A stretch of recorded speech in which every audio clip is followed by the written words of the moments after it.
You know that moment when your entire world crumbles and you're standing there wondering how everything went so wrong so fast? That was me, 3 years ago, standing in my childhood bedroom while my mother screamed at me to get out of her house. I never thought I'd be telling this story to millions of people, but here we are, and honestly, I think you need to hear this because maybe you're going through something similar right now, or maybe you've been where I was, feeling worthless and abandoned by the people who were supposed to love you unconditionally. My name is Sarah, and I'm 28 years old. 3 years ago, I was a broke college dropout living in my mom's basement, working part-time at a coffee shop and feeling like the biggest failure on the planet. Today, I'm sitting in a $30 million penthouse overlooking Manhattan, and I own 3 successful businesses. But this isn't some fairy tale success story where everything worked out perfectly. This is the raw, messy, painful truth about what happens when the people you love most decide you're not worth their time, and how sometimes the worst thing that happens to you becomes the best thing that ever happened to you. Let me take you back to that day, because I remember every single detail like it was burned into my memory. It was a Tuesday morning in March, and I was 25 years old, living in my childhood home in suburban Ohio.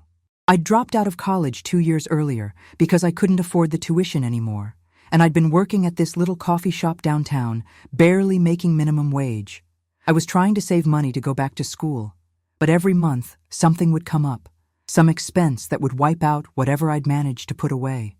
My mom, Linda, had been getting more and more frustrated with me being there. I get it now, looking back, but at the time, it felt like she was just being cruel. She'd make these comments about how I was a burden, how I needed to get my life together, how embarrassing it was that her 25-year-old daughter was still living at home. And honestly, she wasn't wrong. I was embarrassed too. I felt like such a failure every single day. That morning, I came home from my shift at the coffee shop around 2 in the afternoon. I was exhausted because I'd been working the opening shift, which meant I had to be there at 5 a.m. to start the coffee machines and get everything ready. I walked through the front door, and my mom was sitting at the kitchen table with this expression on her face that I'd never seen before. It was like a mixture of disgust and disappointment and just complete exhaustion. She looked up at me and said, "Sarah, sit down. We need to talk." I knew this wasn't going to be good. My stomach immediately dropped, and I felt this wave of anxiety wash over me. I sat down across from her, and she just stared at me for what felt like forever. Then she started talking, and her voice was so cold, so detached, like she was talking to a stranger instead of her own daughter. "I can't do this anymore," she said. "I can't have you living here, draining my resources, acting like a child when you're a grown adult. I've been supporting you for 2 years since you dropped out of college, and you've made no progress. None. You're still working the same dead-end job, you're still making excuses about why you can't afford to move out, and I'm done enabling this behavior." I tried to interrupt her, to explain that I was trying, that I was saving money, but she held up her hand and kept going. "I don't want to hear it, Sarah. I've heard all your excuses before. You're 25 years old, and you're acting like you're 15. I have friends whose daughters are your age, and they're doctors and lawyers and teachers. They're contributing to society. They're independent. And then there's you, still living in your childhood bedroom, still expecting me to take care of you." The words hit me like physical blows. I could feel tears starting to form in my eyes, but I tried to hold them back because I didn't want to give her the satisfaction of seeing me cry. "Mom, please," I said, and my voice was already shaking. "I'm trying. I know it doesn't look like it, but I am. I'm working on getting a better job. I'm looking into going back to school. I just need a little more time."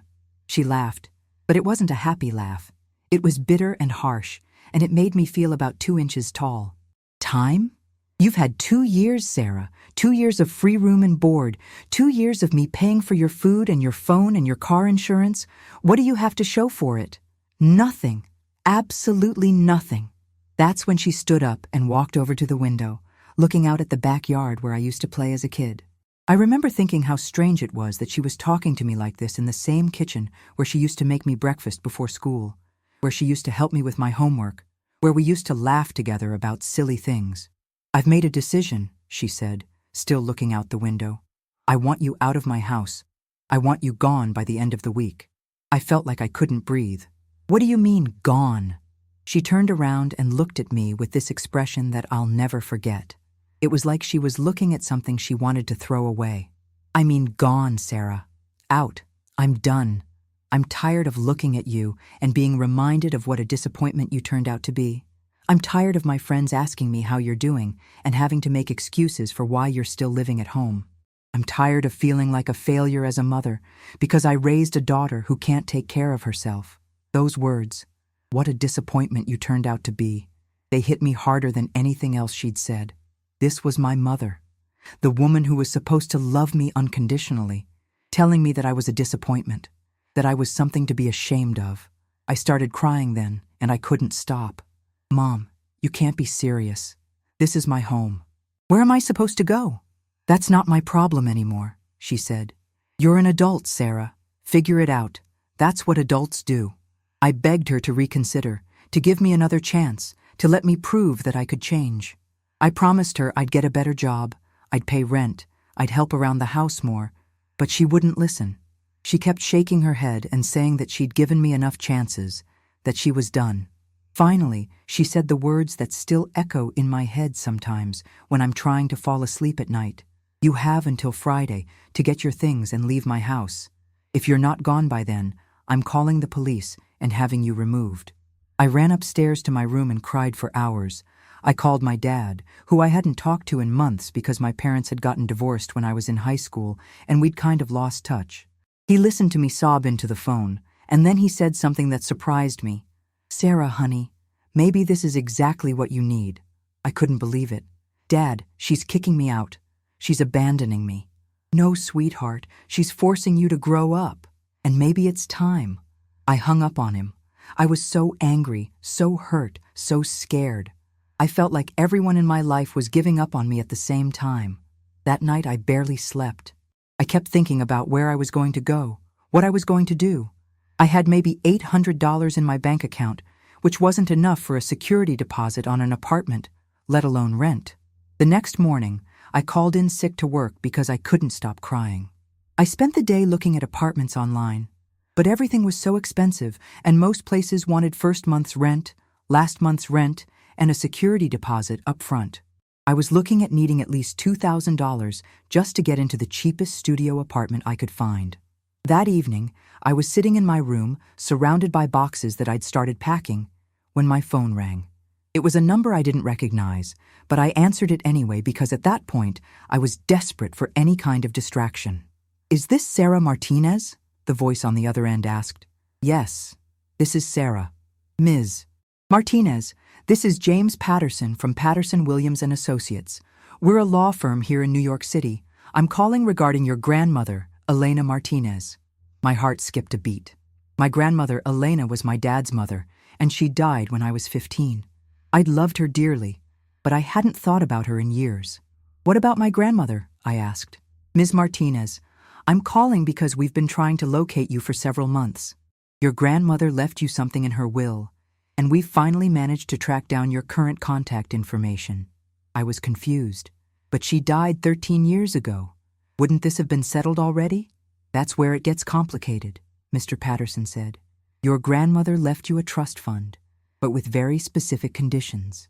The trust was set up so that you couldn't access it until you turned 25, and only if you met certain criteria. You turned 25 4 months ago, correct? Yes, but what criteria?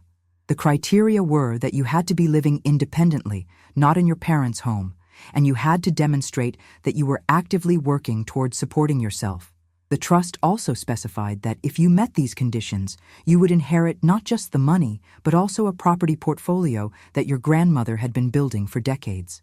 I felt like I was in some kind of dream. How much money are we talking about? Ms. Martinez, the trust is worth approximately $12 million. But that's just the beginning.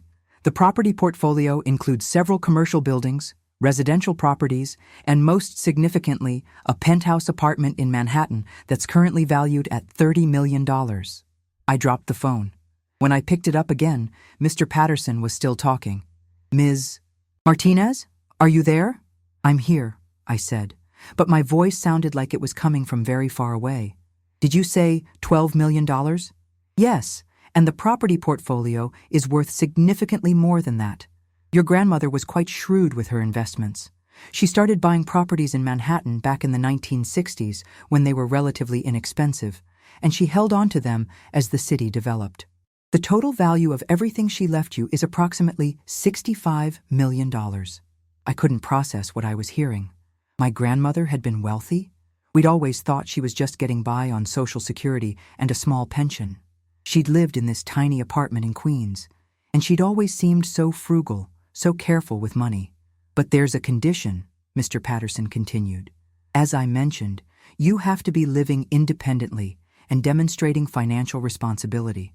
The trust specifies that you cannot be living in your parents' home or receiving financial support from your parents. I started laughing, and I couldn't stop. Here I was, being kicked out of my mother's house, feeling like the biggest failure in the world, and it turned out that this was exactly what I needed to happen to inherit a fortune. Ms. Martinez, are you all right? I'm being kicked out of my mom's house on Friday, I said. Does that count as living independently? If you're supporting yourself financially and not receiving assistance from your parents, then yes, that would meet the criteria. We would need to verify your employment and housing situation, but it sounds like you may qualify. I spent the next hour on the phone with Mr. Patterson, going over all the details. It turned out that my grandmother had been incredibly specific about the conditions of the trust. She'd written in her will that she wanted to make sure I learned to be independent and self-sufficient before I inherited her wealth. She'd grown up during the Great Depression, and she believed that struggle and hardship were necessary for building character. The next morning, I woke up feeling like I was living in an alternate reality. I called work and told them I needed to take a few days off for a family emergency, which was technically true. Then I packed a single suitcase with my most important belongings and left the rest of my things in boxes in my room. I walked downstairs to find my mom sitting at the kitchen table, drinking coffee and reading the newspaper. She looked up at me with this cold expression. "Good, you're packing," she said. "I was beginning to wonder if you were actually going to leave." "I'm leaving today," I said. "I just wanted to say goodbye." She looked surprised. "Today?" "I said you had until Friday." "I know, but I found a place to stay." I wasn't technically lying. I was going to get a hotel room in the city while I worked out the details of my inheritance. "Well, good for you," she said, but her tone suggested that she didn't really believe I had my situation figured out. I stood there for a moment, looking at her, waiting for her to say something, anything, that would indicate she was going to miss me or that she was having second thoughts. But she just went back to reading her newspaper. "Mom," I said finally. "What?" "I love you, and I'm sorry I disappointed you." She looked up at me then, and for just a second, I saw a flicker of something in her eyes. Maybe regret, maybe sadness. I don't know. But then it was gone, and she was back to being cold and detached. "I hope you figure your life out, Sarah. I really do." That was it. That was goodbye. I walked out of the house where I'd grown up, where I'd celebrated every birthday and Christmas, where I'd brought friends home from school, where I'd cried about boys and stressed about tests and dreamed about my future. I walked out, and I didn't look back. I drove to the train station and caught the next train to New York City. During the 3-hour ride, I called Mr. Patterson and told him I was on my way. He said he could meet me that afternoon to start the paperwork process. When I got to his office, I felt so out of place. Here I was, wearing jeans and a coffee-stained t-shirt, walking into this fancy law firm with marble floors and expensive-looking furniture. Mr. Patterson was exactly what I'd expected a New York lawyer to look like, tall, well-dressed, with graying hair and wire-rimmed glasses. "Ms. Martinez," he said, shaking my hand. "I'm so glad you were able to come in. I have to say, your grandmother would be very proud of you." "You knew my grandmother?" "I did. She was quite a remarkable woman. She came to me about 20 years ago to set up this trust. She was very specific about what she wanted for you. She said she wanted to make sure you had every opportunity to succeed, but only after you'd learned to stand on your own 2 feet. He led me into his office and pulled out a thick folder. "She left you a letter," he said, handing me an envelope with my name written on it in my grandmother's handwriting. I opened it with shaking hands. Inside was a letter written on her familiar stationery, the kind with little flowers around the border that she'd always used.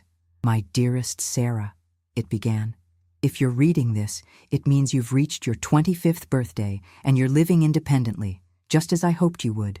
I know this inheritance will come as a surprise to you. I never told anyone in the family about the extent of my wealth because I wanted to be sure that you would make your own way in the world first. I came to this country with nothing, and I built everything I'm leaving you through hard work, smart decisions, and a little bit of luck. But most importantly, I learned that struggle makes us stronger. I learned that we don't truly appreciate what we have until we've worked for it. I know your path hasn't been easy, and I know there will be people who don't understand or support your journey. But I want you to know that I believe in you. I've always believed in you. You have strength and resilience that you don't even know you possess yet. Use this inheritance wisely. Help others who are struggling the way you have struggled. And remember that your worth is not determined by your bank account or your address or what other people think of you. Your worth comes from who you are as a person, from your kindness and your determination and your ability to keep going, even when things seem impossible. I love you, mija. I'm so proud of the woman you've become. Con amor, Abuela Elena. I was crying by the time I finished reading the letter. Mr. Patterson handed me a tissue and waited patiently while I collected myself. She sounds like she was an amazing woman, I said. She was. And she was very proud of you, even when you were going through difficult times. She kept track of you, you know? She knew about your struggles in college, she knew about your job at the coffee shop, she knew about your living situation. She said she wanted to help you, but she knew that if she did, you might never learn to help yourself. Over the next few hours, Mr. Patterson walked me through everything I was inheriting. The penthouse apartment in Manhattan was just the beginning. My grandmother owned a coffee shop in Brooklyn, 2 apartment buildings in Queens, a small office building in Manhattan, and a house in the Hamptons. She'd also invested in stocks and bonds, and she'd been collecting art for decades. Your grandmother was quite the businesswoman, Mr. Patterson said. She started with one small building in Queens in 1962, and she built an empire from there. She was particularly proud of the coffee shop in Brooklyn. She said it reminded her of the importance of community and hard work. The coffee shop. I couldn't help but laugh at the irony. Here I was, working at a coffee shop for minimum wage, and my grandmother had owned one all along. Can I see it? I asked. Of course. In fact, I think you should see all of your properties. It's important that you understand what you're inheriting. The next day, Mr. Patterson took me on a tour of my new empire. We started with the penthouse apartment, and when I walked through the door, I literally gasped. It was the most beautiful space I'd ever seen. Floor-to-ceiling windows overlooked Central Park, and the apartment was decorated with artwork that I later learned was worth millions of dollars. Your grandmother lived here, Mr. Patterson said, but she only used one bedroom and the kitchen. She said the rest of the space was an investment. We went through each room, and I kept expecting to wake up from some kind of dream.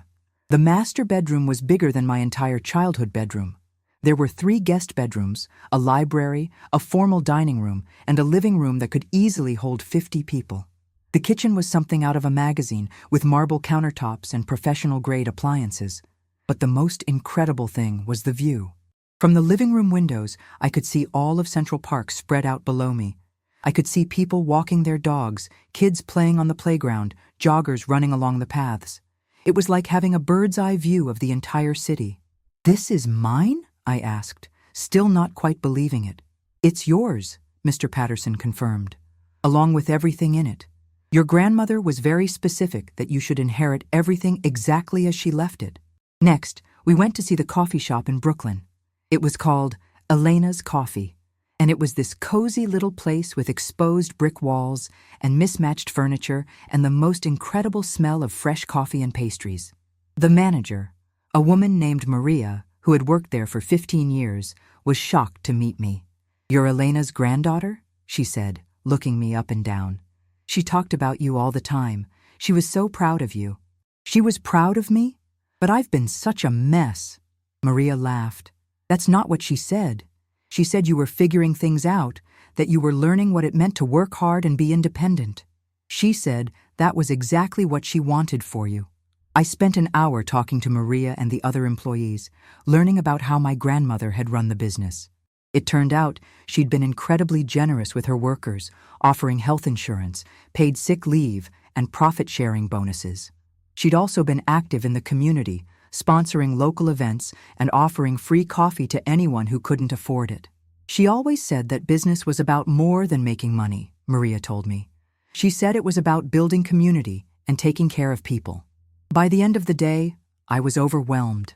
I had gone from being kicked out of my mother's house to inheriting a fortune worth tens of millions of dollars. But more than that, I had inherited a legacy of hard work, community service, and smart business decisions. That night, I stayed in the penthouse for the first time. I called my dad to tell him what had happened, and he was silent for a long moment. "Your grandmother always said she had a surprise for you," he said finally. "But I never imagined it was anything like this. Dad, I don't know what to do. I don't know how to manage this kind of money. I don't know how to run businesses. I'm still the same person who was living in Mom's basement yesterday. But that's exactly why she waited until now to give it to you," he said. "She knew you needed to learn who you were as a person before you could handle this kind of responsibility." I asked him if I should call my mom and tell her what had happened, but he advised against it. "Let her sit with her decision for a while," he said. "She told you to leave. She told you to figure it out on your own. Let her see what happens when you do exactly that." So I didn't call her. Instead, I spent the next few weeks learning everything I could about my new businesses. I met with the property managers, the accountants, the lawyers who had been handling my grandmother's affairs. I learned about rental income and property taxes and maintenance costs. I learned about profit margins and employee benefits and community outreach. It was overwhelming at first, but I discovered that I actually had a talent for business. Maybe it was genetic, or maybe it was just that I'd spent so many years struggling financially that I understood the importance of every dollar. But I found myself making smart decisions, asking good questions, and coming up with ideas for improving the businesses. After about a month, I decided to expand. I used some of my inheritance to buy 2 more coffee shops in different neighborhoods, and I implemented the same community-focused model that my grandmother had used. I also started a small real estate investment company, buying and renovating properties in up-and-coming neighborhoods. 6 months after I'd inherited everything, I was running 5 businesses and had doubled my net worth. I'd hired a team of advisors and managers, but I was still involved in every major decision. I was working harder than I'd ever worked in my life, but I was also happier than I'd ever been. That's when I decided to reach out to my mom. I drove back to Ohio on a Saturday morning, about 8 months after she'd kicked me out. I didn't call ahead because I wanted to surprise her. When I pulled into the driveway in my new Mercedes, I saw her peek through the curtains in the living room window. She came to the door looking suspicious and a little bit nervous. "Sarah, what are you doing here?" "Hi, Mom. I wanted to talk to you." She looked at the car, then back at me. I was wearing a designer suit that probably cost more than I used to make in a month, and I could see her trying to figure out what had changed. "Is that your car?" "Yes, it is." What have you been doing?" I smiled. "I figured it out, Mom, just like you said I should." She invited me in, and we sat in the same kitchen where she'd told me to leave. But this time, the dynamic was completely different. She was nervous, almost timid, and I was calm and confident. "I inherited some money from Grandmother Elena," I said, which was technically true, even if it was a massive understatement. "How much money?" "Enough to get my life together. Enough to buy an apartment in Manhattan, start some businesses, hire some employees." Her eyes widened. "Apartments in Manhattan are expensive, Sarah. How much did Elena leave you?" "She left me her entire estate." "Mom, Grandmother Elena was wealthy, very wealthy. She owned property all over New York, and she left all of it to me." I watched the color drain from my mother's face. "How wealthy?" "About $65 million wealthy." She sat there in stunned silence for a long moment. Then she started crying. "Oh my God, Sarah, I'm so sorry. I'm so sorry. I was so awful to you. I said such terrible things. I kicked you out of your home. I called you a disappointment. I was such a terrible mother." I had imagined this moment so many times, and I'd always thought I would feel angry or vindictive. But sitting there, watching my mother cry, I just felt sad. Sad for both of us. Sad for all the time we'd lost. Sad for the relationship we'd damaged. "Mom, you weren't a terrible mother. You were frustrated, and you were scared that I was never going to be able to take care of myself. But I gave up on you. I literally gave up on my own daughter. And maybe that's exactly what I needed, I said. Maybe I needed to be forced out of my comfort zone. Maybe I needed to hit rock bottom before I could start climbing back up. She looked at me with this expression of amazement and regret. Look at you. You're so confident, so successful. You're everything I wanted you to be. But I almost destroyed our relationship trying to force you to get there. We talked for hours that day. I told her about the businesses, about the penthouse, about everything I'd learned about my grandmother. She told me about how guilty she'd felt after I left, how she'd worried about me every single day, how she'd been too proud to call and check on me. I kept hoping you'd call, she said. I kept thinking that maybe you'd need help, and I could apologize and ask you to come home. But you never called. I wanted to call, I admitted. There were so many times when I picked up the phone and started dialing your number. But I was too hurt and too stubborn, and honestly, too busy figuring out how to manage everything I'd inherited. By the end of the day, we'd both cried, we'd both apologized, and we'd both agreed that we wanted to rebuild our relationship. She asked if I would consider moving back to Ohio, and I told her that my life was in New York now, but that I wanted her to be part of it. Maybe you could come visit me, I suggested. I'd love to show you the penthouse and introduce you to my team. She agreed, and a few weeks later, she came to New York for the first time in her life. I'll never forget the look on her face when she walked into my apartment. She stood in the middle of the living room, looking around at the artwork and the furniture and the incredible view, and she just shook her head. I can't believe this is your life, she said. I can't believe you're my daughter. I'm still the same person, Mom. I'm still the daughter who used to burn toast and forget to do laundry. I just have better resources now. She laughed. And better clothes, and better hair, and apparently better taste in apartments. I showed her around all of my businesses, and she was so proud. She met Maria at the coffee shop, and they immediately bonded over stories about my grandmother. She met my property managers and my accountants and my lawyers, and she kept introducing herself as Sarah's mom, with this tone of amazement, like she couldn't quite believe it was true. On her last night in New York, we had dinner at this fancy restaurant in Manhattan, and she got serious. Sarah, I need you to know something. I'm proud of you. I'm so incredibly proud of who you've become, but I'm also ashamed of how I treated you. I'm ashamed that I gave up on you instead of supporting you. I'm ashamed that I made you feel like you were worthless when you were just figuring things out. Mom, you don't need to be ashamed. You were doing what you thought was best for me. No, I was doing what was easiest for me.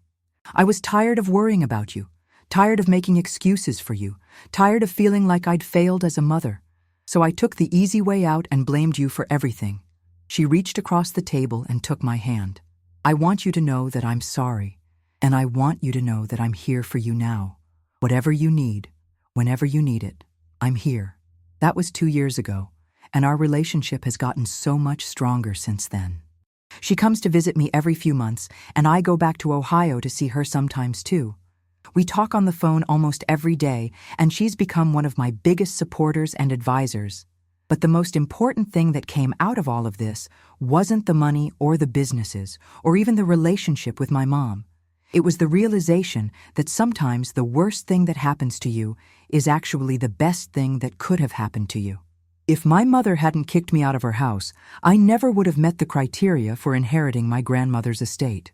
If I hadn't been forced to become independent, I never would have learned that I had the strength and intelligence to manage businesses and make smart financial decisions.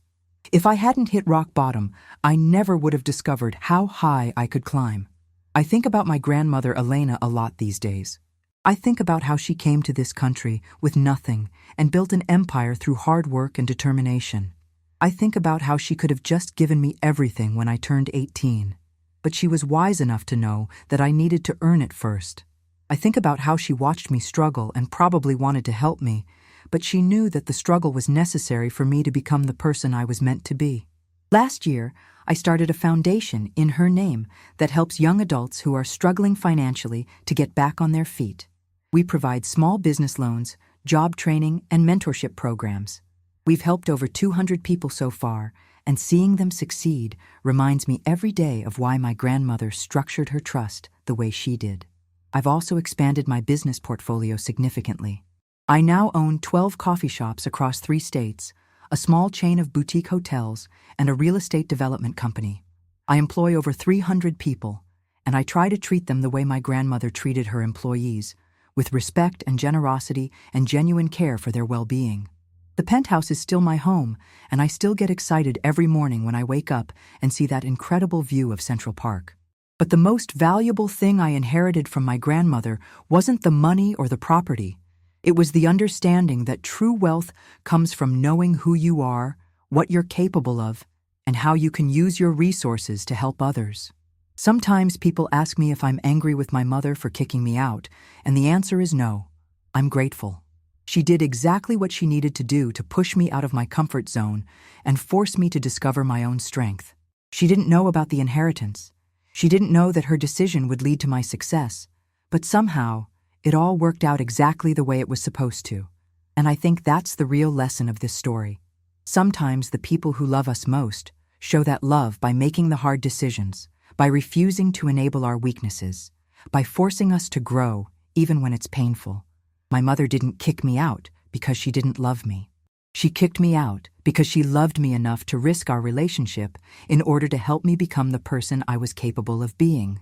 I know there are people watching this who are going through something similar right now. Maybe you're living with family members who are putting pressure on you to get your life together. Maybe you're feeling like a failure because you haven't achieved what you thought you would have achieved by now. Maybe you're scared that the people you love are going to give up on you. If that's you, I want you to know that your current situation is not your final destination. I want you to know that struggle is not a sign of weakness. It's a sign that you're growing. I want you to know that sometimes the worst day of your life is actually the first day of your new life. 3 years ago, I was crying in my childhood bedroom, packing my belongings into boxes, feeling like the biggest failure in the world. Today, I'm sitting in a penthouse worth $30 million, running multiple successful businesses and helping other people achieve their dreams. Not because I'm special or because I'm lucky, but because I learned to see obstacles as opportunities and rejection as redirection. I want you to remember that your worth is not determined by where you live or what you do for work or how much money you have in your bank account.